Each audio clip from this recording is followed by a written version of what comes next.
Hey everybody, it's your friend and your guy and your favorite YouTuber who talks about things that nobody cares about, Gardiner, the Linux gamer. This video is brought to you with the support of my 132 amazing patrons over on Patreon. If you want to get in on the awesomeness, head over to patreon.com/thelinuxgamer and help support the show. I want to give a special shout out to my friend Glenn Steen, one of my top tier Singularity members.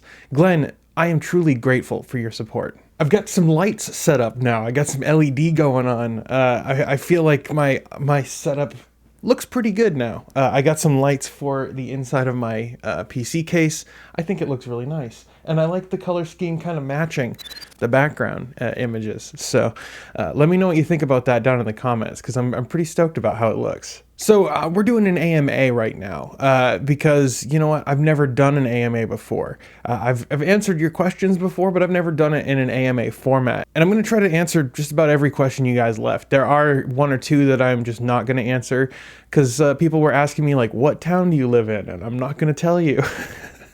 But with that being said, let's get to the questions because there are a lot of them. This might end up being quite a long video. So at the Nice Rice on Twitter, who is an awesome guy, what's up Aaron, says, how often do you wash your hands? Quite often. At I Am Fratum asks, how many times do you flush the toilet? 10 or 15? If we're playing by Price is Right rules, I'm saying $1, Bob. At a maximum 2 though. At EG, what's up EG? EG says, do you still want to come hang out in PDX sometime? Absolutely, that's going to happen. I'm not sure exactly when, but we're going to hang out for sure. At M. Velez asks, what's it like up in Maine? Well, the answer to that question is, I don't know because I don't live there anymore. At Mortis77, where do you live and why? Now, I'm not going to answer this question besides saying I live in Kentucky because it's awesome. I have friends here, and the cost of living is significantly lower than it is in Maine. Dave Axiom on YouTube asks, do you miss Maine, and is where you are now different compared to New England? Yes, it's pretty different in Kentucky compared to Maine, especially since I've been here for like almost 2 months now. It hasn't been cold like at all. Except for yesterday. Like yesterday was the first day I felt the need to actually wear a sweatshirt outside because it was cold. Yeah, it was funny when I was in Denver, actually, it was like 45 degrees or something. And I was wearing a t-shirt and like we were all walking to the bar at like 10 o'clock and everyone else was like, and I'm like here in a freaking t-shirt, like, dude, it's not cold right now. Like, what are you talking about? At Paul Cooper on Twitter asks, any chance Halo Master Chief Collection will run on Linux? Well, not very likely, but it's still AMA. Bro, did you not see that video that I made? I think it was the last video that I did is all about getting Master Chief Collection to work on Linux. Come on, bro. Hit that notification bell. Hit subscribe to stay up to date to all of my latest videos.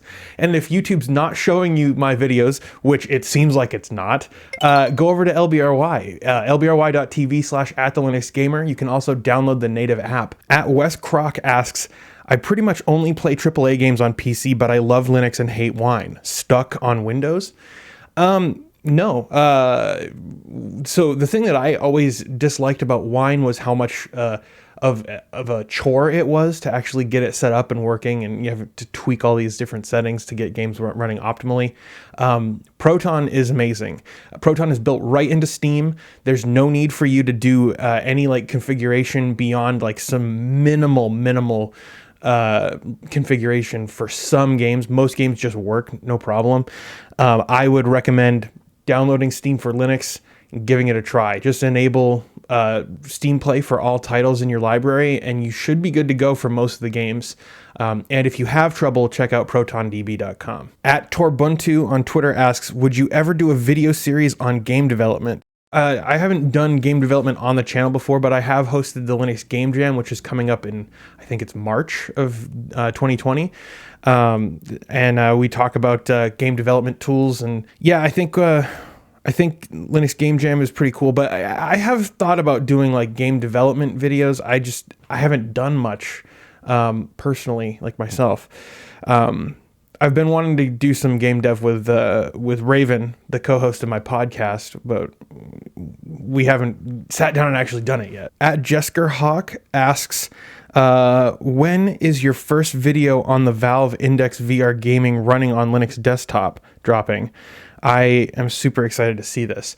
So that's all on Valve time at this point, because my order that I placed a week and a half ago is still in the processing phase. So I don't know when I'm going to actually get the VR headset, but as soon as I do, I'm going to make a video about it, and I'm going to continue making videos about it after that. At Lee Turneau asks, when's the podcast coming back? So it was supposed to come back last week. Didn't happen because I forgot. It was weird because I got out of the habit of doing the podcast while I was moving, and then I just haven't got back to it, and I'm really sorry about that, because I know there's a lot of people who want to see it come back. I'm also extremely busy since I've moved. It's been crazy. But yeah, hopefully, if you're watching this on Friday, the day it comes out, then there should be a new podcast later today, around maybe 5 o'clock Eastern Standard Time.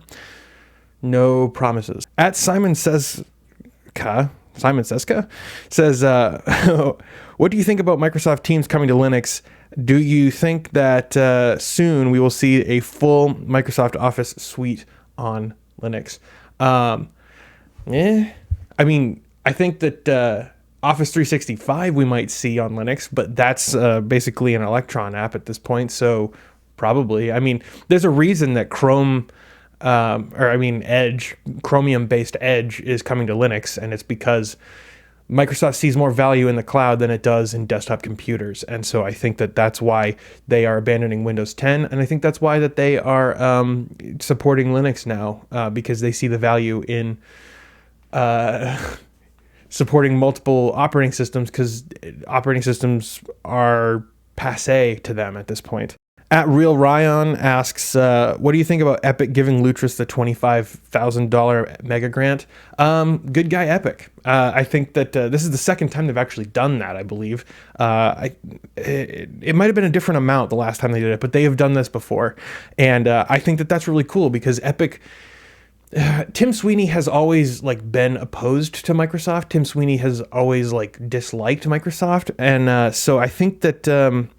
him doing this is a way of supporting his pet projects or things that he likes without actually having to put the full force of his company behind it. And as far as Tencent's involvement with Epic, I'm just going to forget about that and continue using Lutris. Isaiah Briggs on YouTube asks, do you think Valve should bring macOS support back with Proton and DXVK to Metal, so developers are more likely to see developing for Proton as a bigger market? No, I don't think that makes any sense whatsoever. I think Proton is a Linux technology, and macOS really doesn't fit in Valve's future at all. macOS is dying platform in my opinion, and so is Windows. And so really the future of desktop computing is Linux, and Valve knows that, and they're the only one in the gaming world that are acknowledging that fact at this point. Hank Hill on YouTube asks, why do you mostly play single player games? Games are so much more fun with friends. Games are more fun with friends if the game itself isn't fun. And why would I play an unfun game? I don't like multiplayer games. I am not a very social person. I am a very introverted person. I like to be by myself most of the time.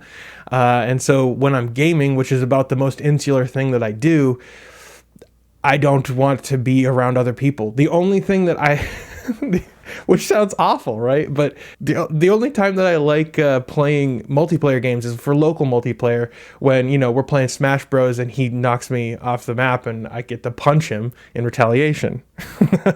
At Aaron Prisk asks, what's your favorite non-Linux OS? That would be Haiku. Haiku is awesome. I love Haiku. So at TuxQ asks, what do you think about open source politics? I think it can make process much more efficient and will remove the need to thrust politicians. I think you mean trust politicians. Are you talking about voting machines? No, I think that government should remain 100% distinctly human and should have no software and no open. No, I don't think. I don't think that computers should be involved in like making government. People can use computers as a tool to facilitate government, but I think government should be left to human beings to govern. Nathsom R on YouTube asks, planning to only use Linux VMs and Windows subsystem for Linux plus XMing for now, as software I need doesn't run on Linux, even with Wine. It's video editing software. Got any suggestions except KdenLive? Well, I really like KdenLive. I know that there's people have some problems with it, and rightfully so. I mean, I have problems with it too. If you want like a good video editor that isn't KdenLive, I like Olive. Olive's a good one. That's the one I've used when KdenLive's been misbehaving, but I'm nowhere near as efficient with Olive as I am with KdenLive. As far as like professional level video editing, I've heard that what's that one? I can't remember. Lightworks or something. I don't remember. I don't use proprietary software like that. So the only proprietary software I use is video games. So like if it has anything to do with like productivity, I want open source all the way. At Ferrari 955 asks, in which company that supports free software or the Free Software Foundation would you accept a work offering? I don't know. I've never really thought about that. At the moment, I'm not really looking for another job. I'm doing my YouTube channel full time, and to make up whatever difference I'm not meeting with my channel, I am doing client work for a couple companies that I've been working for or with for a while. So I'm not really looking for another job. In terms of like hypothetical, I might take a job at Purism. I might take a job at System 76. I might work for Mozilla or something. Yeah, I don't know. I really don't know. I've never thought about that. Marvin R on YouTube asks, I left the Linux way because of semi-professional photo and video editing and have the feeling of never coming back to Linux for the desktop. Any advice? Give it a couple years because Windows 10 is going to be completely abandoned by Microsoft and you won't really have much of a choice. Any advice? I mean, the advice is going to be, my advice would be to learn open source software. I mean, GIMP or Glimpse or whatever you want to use.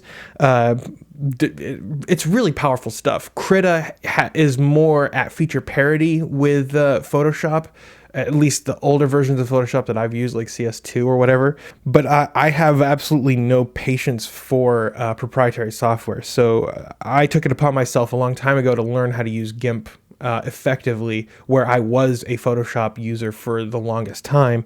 And GIMP is awesome. Krita is pretty good as well. KdenLive is okay. It doesn't live up to a lot of people's expectations with nonlinear video editors, but it's pretty good.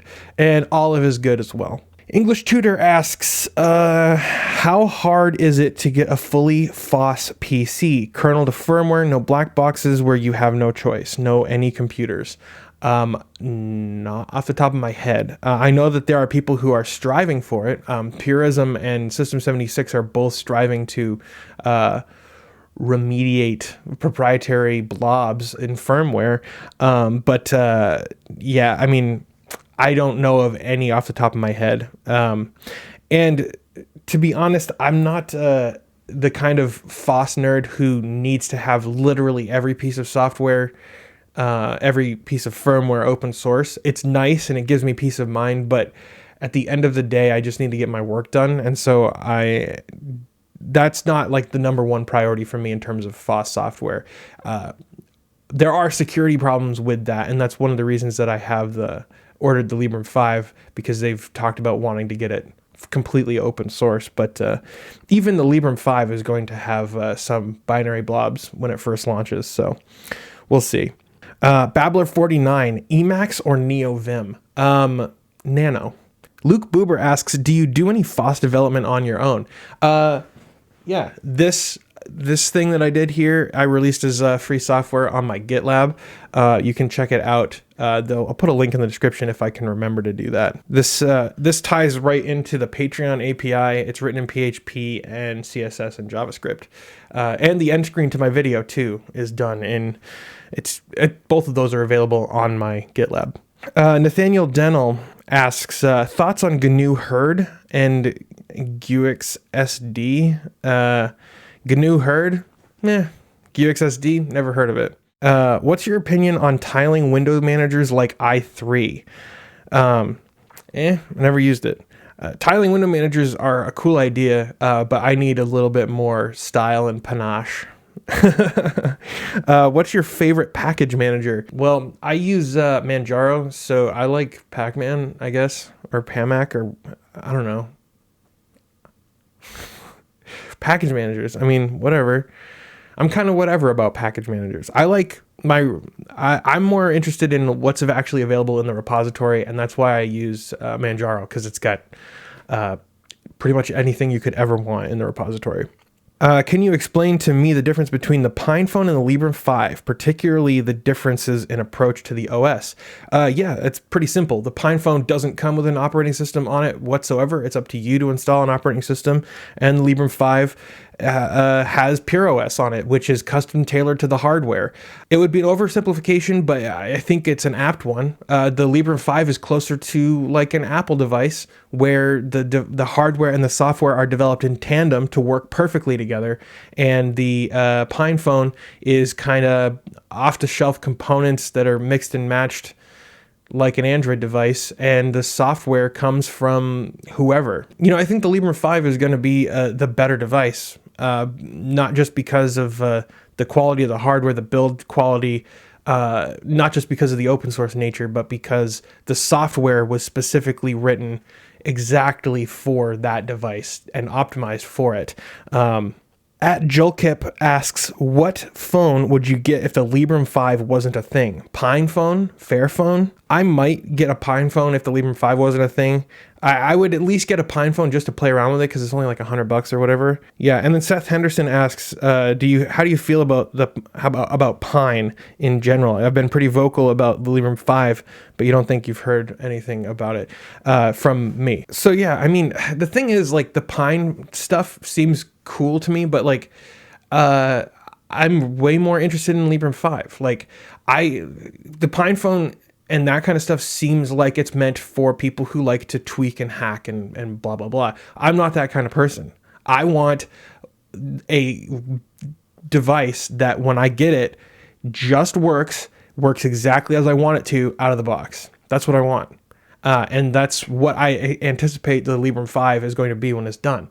When I get it out of the box, it's just going to work, and there's not going to be any tweaking or very minimal tweaking that I'm going to have to do. It'll have an operating system pre-installed on it. The operating system will be custom tailored to the hardware. Every release is going to be designed to optimize that specific hardware. And I understand that Pine has sent out the PinePhone to, operating system developers, and they are working on it, to make their operating systems work well on it too. But I just feel like there's a huge difference between what the results are going to be. Honestly, like, I just think that the Libra 5 is way more interesting to me and my needs and what I want to do with a phone.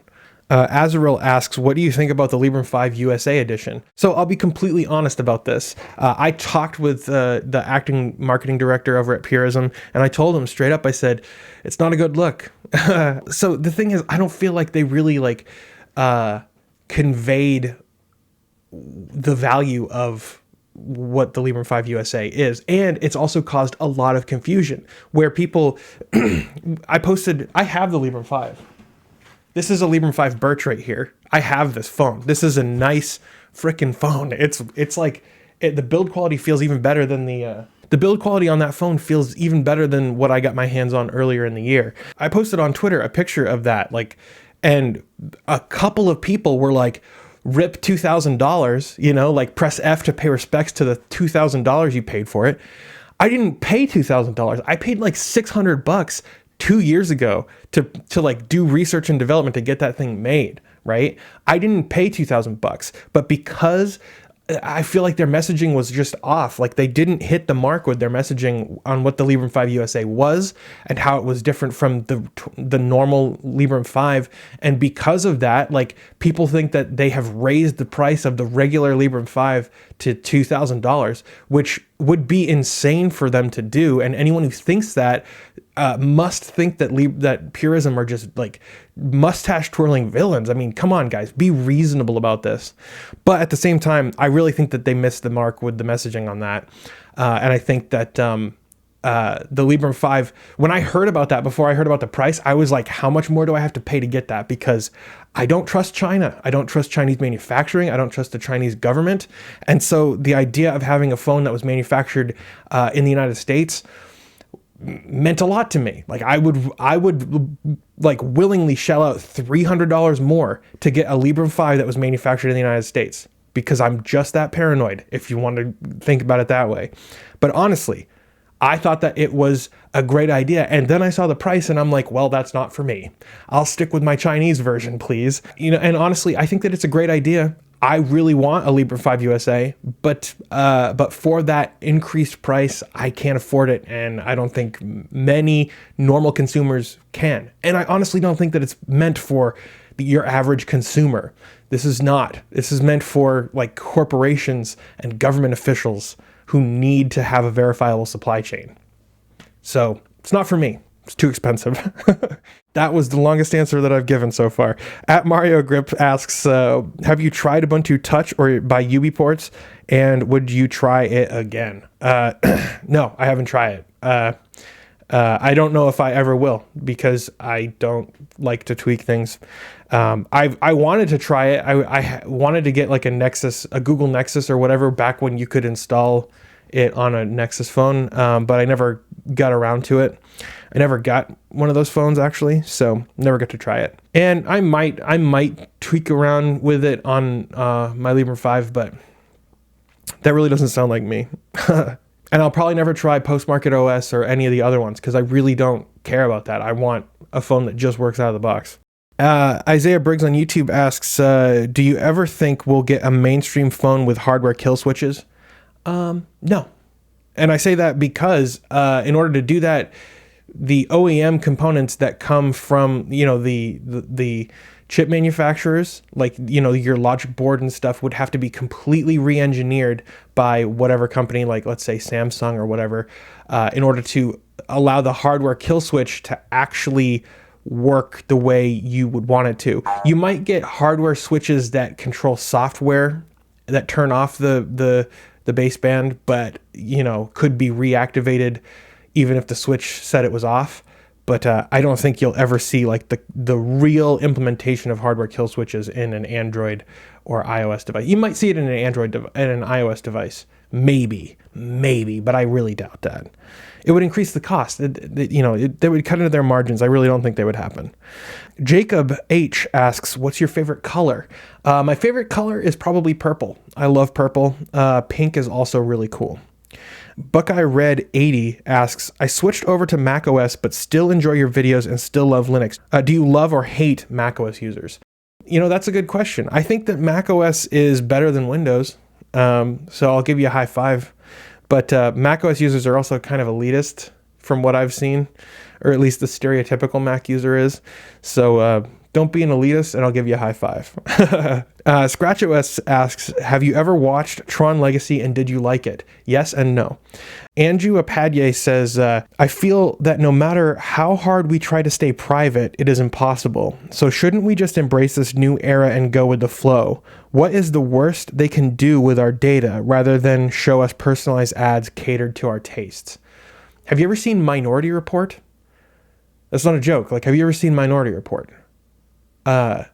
When Google starts working with law enforcement to predict crime before it happens and get so confident in their ability to predict crime before it happens that law enforcement go and arrest people before they commit crimes, I'd say that that's pretty bad. You know, I'd say that that's terrible, actually. I don't know. That is a huge problem. And I really don't think that that's too far off or too science fiction. I think that that's really bad. So that's my answer to that. There's a lot of other things. I mean, it's not just about showing you personalized ads. It's about manipulating you into buying things or manipulating you to believe things. Facebook has literally done damage to American democracy and countries all around the world because they collect information about you to show you things that will make you angry and keep you on Facebook. And people start believing crazy stuff because they're on Facebook all the time, and Facebook is manipulating them into staying on Facebook and falling down that rabbit hole. There are a lot of reasons that privacy is important. It's not just about showing you ads. There, I'm on my preaching stool today.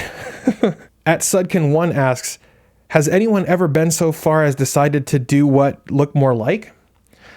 Alas, and far off with ContraPoints, even I had so far as with to go on. But I don't know.